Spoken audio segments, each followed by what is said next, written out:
Singer-songwriter Don McLean is most known in the U.S. for his songs American Pie and Vincent. The latest stop on his countrywide theater tour was the St. George Theater. The New York native was kind enough to take a few moments to talk with us about his life and his musical influences. My life is a series of amazing happenings that really I had no control over.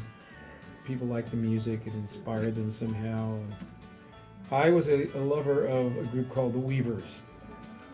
Weavers were blacklisted in the early 50s, and they were somewhat pushed into the background as the folk scene which they created was monopolized by Peter, Paul, and Mary and a lot of young, good-looking, and sometimes talented artists in the late 50s and 60s. They fascinated me. I was interested in them and their music, and so I got to know all of them in the early 60s. And by the time the end of the 60s came, I was working on the boat, the Hudson River sloop. It was sort of part of my getting to know what made Pete Seeger tick, part of my life. And he was very generous and had me almost living up at his place. And he's a very generous person anyway. And it was with him that we went to the Newport Folk Festival as part of the Hudson River Sloop Singers. So I suddenly found myself there. I was not, in 1969, of a caliber or known to be known well enough to be invited there on my own. That would change in 1970 with Tapestry came out. There's actually a biography out on me now. It's called Killing Us Softly with His Songs.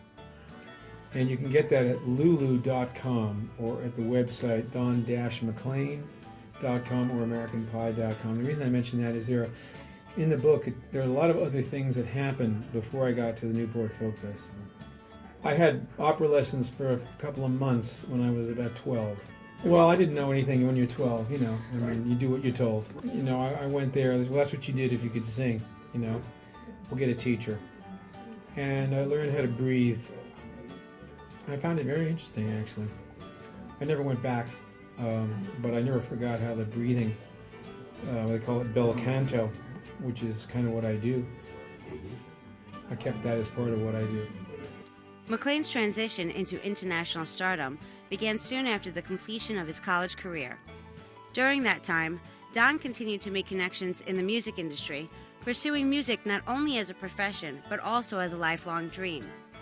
I quit Villanova and went around the country and came back kind of a failure. So I went back to college. I went to Iona College. Basically was biding my time.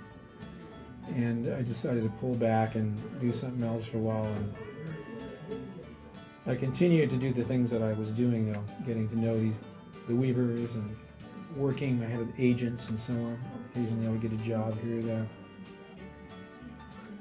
But it's funny because once I got out of school in 1968, I got into Columbia Graduate School for a master's in business.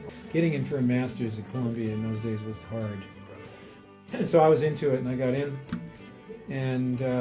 but I never let the dream of singing end for some reason, I guess, because I really didn't care about society all that much. I didn't care what anybody thought of me, and I didn't care about what Joe Blow would think if I got a master's. It didn't mean anything. What mattered was what I really wanted to do with my life.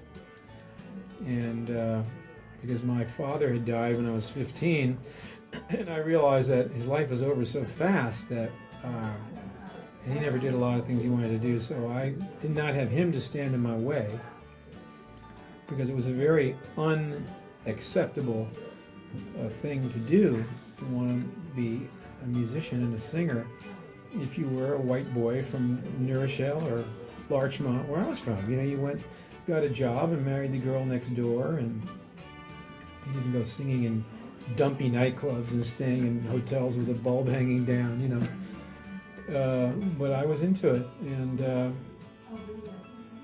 so from 68 on, it was magic. You know, I started getting jobs, and we had a couple of songs that were really big overseas. You know, people usually say that it doesn't mean anything in America, but it really meant something. The Mountains of Mourne is still one of my most famous songs in Ireland. And Every Day was another hit that I had in England. His inspirations have spanned music history from Buddy Holly to Elvis Presley to Garth Brooks. For the rest of his fans, Don McLean continues to inspire today. I loved Elvis Presley. I got a chance to sing with Elvis's band and the Jordanaires. I made Chain Lightning and Believers, and had a #1 record with Crying. Garth has always been doing my song. He does it right now, Vincent and American Pie, both of those songs on his comeback. Well, I have an album called Addicted to Black, which is all my own songs. I'll do some of them tonight probably. It's a whole variety of songs, and that album's going to come out this year. There'll be some live stuff which will come out also, that I've been holding back for quite a while. There's a new songbook, which is going to have 27 songs in it, called The Legendary Songs of Don McLean. So there's things out, and I just keep traveling. I'm going to be going to Australia in March.